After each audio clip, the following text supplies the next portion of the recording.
Lancashire Volunteer Partnership was established in 2016 between Lancashire County Council and other public sector organisations within Lancashire. Our aim is to make volunteering for public services rewarding and to provide opportunities for people to make a real difference in their local communities. By bringing these opportunities into one place and by working together, we believe we can look after our volunteers better and allow them to use their skills for the benefit of all. We are passionate about supporting people in need of help and building stronger, more resilient communities that can flourish. And at the heart of this are our volunteers.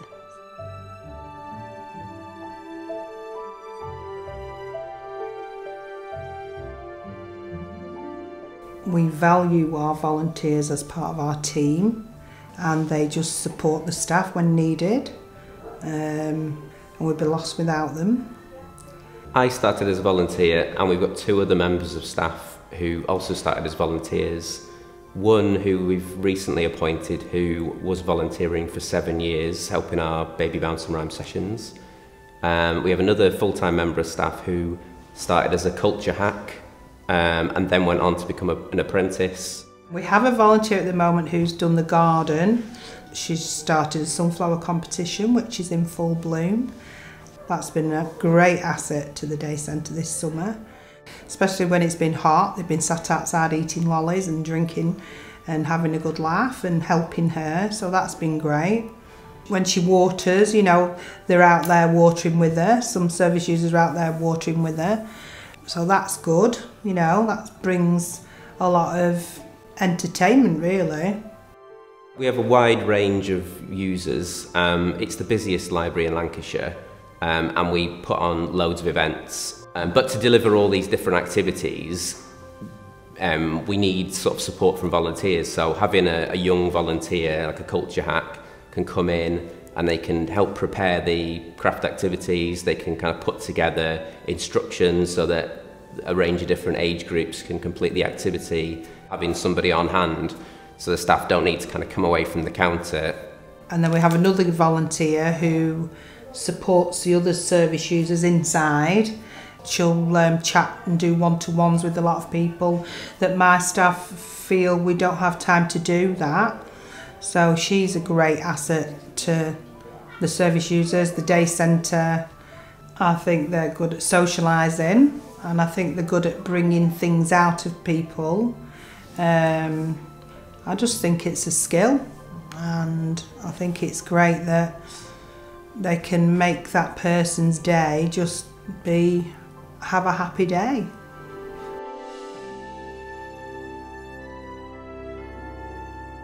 I volunteered during COVID for, you know, the jabs and all those sorts of things. So I have been, since I retired, a volunteer, and that really sort of faded out with the lack of the injections and things. So when Arlene said that, you know, they needed somebody, that was when I thought quite like to do that. Still like the aspect of volunteering. I finished my second year of university at Lancaster University. I am a local anyway, and was looking for something to occupy my time as well as get a bit of experience within the heritage sector for either job prospects after finishing university or for going on to further study.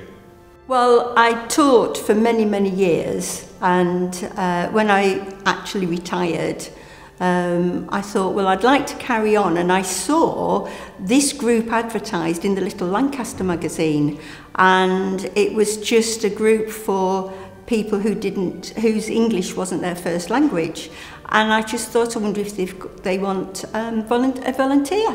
So I went along and sat in with the group and been there ever since. I did my Bronze DAV, and for Bronze DAV to actually go on the trip you must do, I'm pretty sure, 6 months of volunteering at a place. So that kind of gave me more of a motivation to go. And then when I was younger I used to come to the events at the library. Well, I think I had been thinking about volunteering for years, and a couple of my daughters, I've got 4 daughters, they always say, Dad, you'd be great, you've got a lot to offer, you've had a terrific life experience. You're a kind bloke. Well, they're speaking as my daughters, and I think you should think about it. And it seemed to be a collision that I saw this. Initially, there were a range of things I could do, but I wanted to be, if you like, face to face with the clients. And one of the options was befriending. So my process of coming here was just interacting with the staff, and I just said, I'm going to be taking early retirement soon, and you know, I just want to do something else and learn something else. Can I volunteer here? And she said, well, you know, you'd have to go through Lancashire Volunteer Partnership, and so she put me in touch with the website, and they were advertising for volunteers, and it was quite a smooth process actually, and very, very welcoming.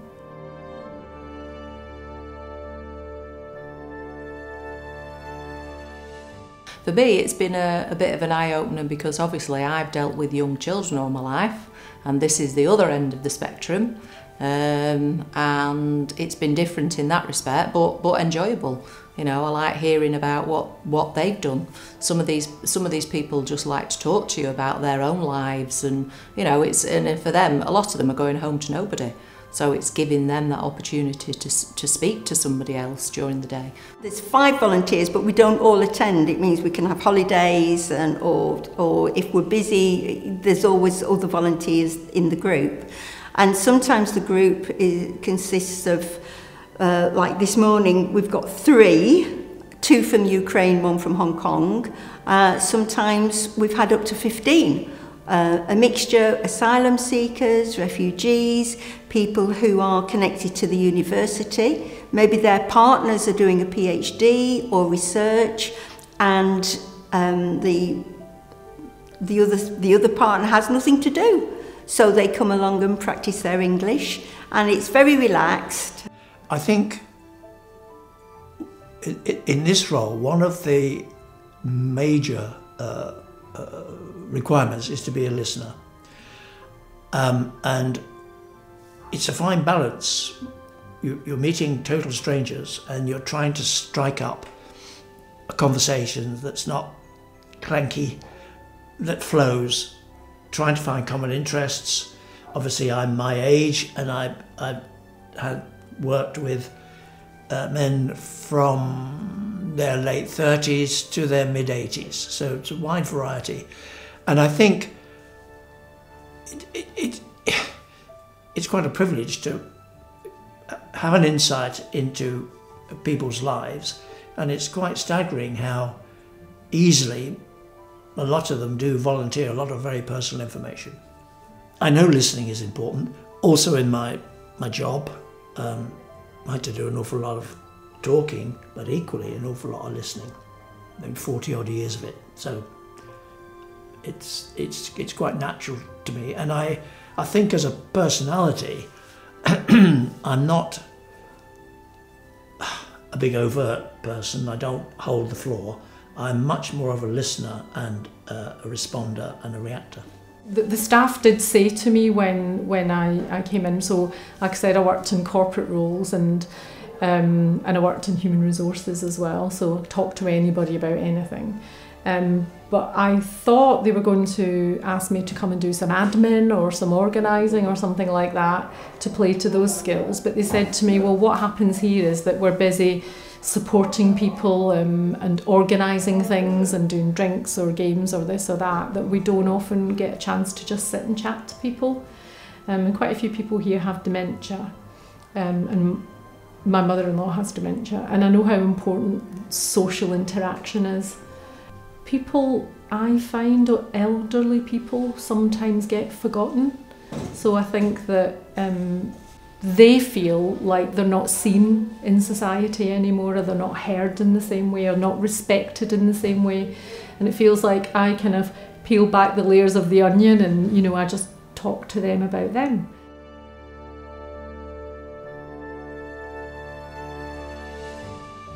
For myself, having retired, and being used to a noisy environment in schools, just having that connection with people still. Even though I'm very busy in retirement, I've never got a minute. Really, it was just having that connection, and it was the gardening, to be fair. That was the real pull. I love gardening. I've always loved gardening, so I was really keen. I just said, oh, I'll come and sort it out for you, but it's become a bit more than that. I have been obsessed with history since I was a very young child. I mean, I think it was before I was even 10, for one of my birthdays, with the money I'd got for my birthday, I went out and bought a gas mask. As you do. I enjoy explaining our city to people who are new to it. I enjoy helping them to feel comfortable in a country that's not their own. I like to explain our culture and some of the more quirky aspects of the English culture. So I just like to help them feel comfortable in sometimes a difficult situation depending on their background. We learn as well, particularly if there's a religious festival. Some from Hong Kong and China always like to talk about the Chinese New Year. So we learn about that, and sometimes they bring in food, so we're tasting. It's always good as well to hear that when you've talked about something, so I was talking last year, I think it was about St David for Wales. One of the people from China had an exam, and the patron saint of Wales was one of the questions, and she knew it, because I talked about it. And when she came back after the exam, she was very excited and said, I could answer the question because you had spoken about it. So there is a feedback, and we just like learning about other cultures. So obviously it will look great in your CV for volunteering, especially at a library, like a local community sort of thing, because colleges, universities, they'll always look for sort of teamwork skills, because I work with the staff and then other culture hacks as well. It's not like a one-man process, so it'll help you a lot. I've made a lot of friends through being a culture hack, and like I said before, with communication, it's so much easier to talk to people after this. It gives me a lot more confidence, and that means that in, for example, interviews and other things that I'm going to have to do in the future, it gives you that bit of boost, which helps out a lot. It's been fabulous. It's been an amazing experience for me. I've done lots of different corporate roles in my life, but I feel like the things that I've loved most are the things where I've learnt different things. And so I kind of feel that I get more out of it than they do. I feel a little bit like that. Yeah, so it's not work as such. I'm not coming to work, you know, I'm coming to just be with people and have enriching experiences with people.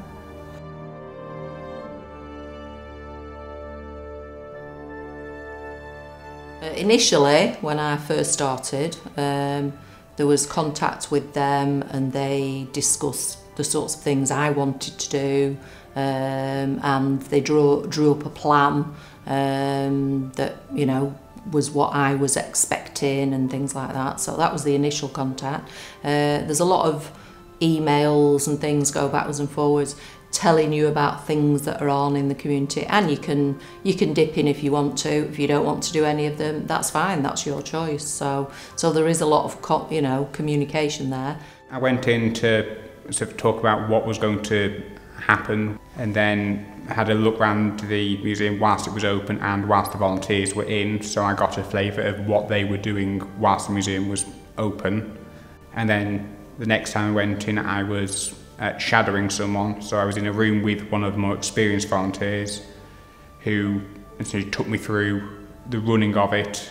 I was there with them, being able to talk about things that they had told me and learning from them.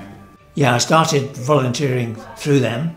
I can't quite remember. I may have seen an advert in the library, one of their posters, and that's something like, I think it's about 4 years ago. It's that sort of period. It was Leslie that I saw first, and she interviewed me in the library, and from then on I've had nothing but terrific support from the various members of the volunteer group. And I've been on several training courses, not everyone that's been offered, because I just haven't been available. But they seem to take almost as much interest in me as a volunteer, and I know that's just, I'm not unique in that, as they do with our clients. I suppose that's the phrase we would use. Yes, I think they're very aware. They always make me feel valued, and that my time is important, my travelling time, fitting in with any of my other personal arrangements. So yeah, I've not got a lot of experience with volunteering for charities, but on this basis, I would say they're first class.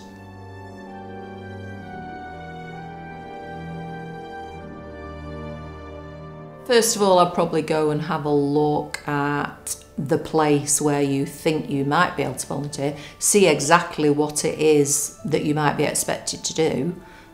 As far as I'm concerned, the one important thing is not to get carried away that I'm a do-gooder, because I'm not. I see the benefits of it. I suppose it does make me feel good. It makes me feel that I'm putting something back into society. I know that sounds a bit of a cliche, but there is that to it. In case I did run away with thinking I'm the great I am, I'm not. I'm just an ordinary bloke. And so I would say to people, if you're thinking, well, I've never done that, or I've only ever done this or that, I would say try something that you've not thought about, and you'll be surprised at what skills you'll bring with you. So yeah, it's that, just pushing yourself outside of your comfort zone.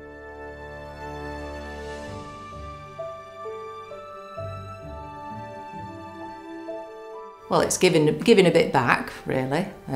It's given me that purpose. Even though I do lots of other things, I don't sit at home and do nothing, but I am a doer, and I like to get out and do things. And if my time, by doing that, can help other people, that's one of the good things from my point of view that I like doing.